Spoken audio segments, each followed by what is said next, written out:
After being diagnosed with a brain tumor and losing part of his vision, Joseph William Work, a former prison officer and army personnel, has defied the odds to graduate with a diploma in business management yesterday. His journey was one of perseverance filled with obstacles, both physical and emotional. As his name was called at the graduation ceremony, he proved that no limitation could stop determination. Choeli Rangoneliwa has more. Joseph William Work's journey from the uniform to the graduation gown wasn't easy. He underwent a life-changing surgery in India, faced physical and emotional hurdles, and adapted to life with a disability.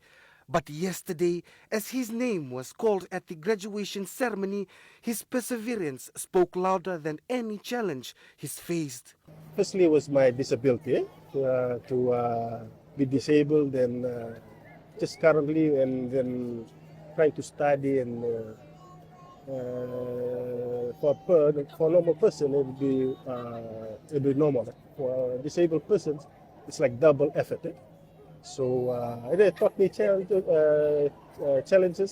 but at the end I persevered and I have achieved what I strive. For his mother, Carolina Vunimbaka, it was a moment of pride and reflection, the result of years of unwavering love and support. I'm very proud of him today, achieving a milestone in his education. Words cannot describe it.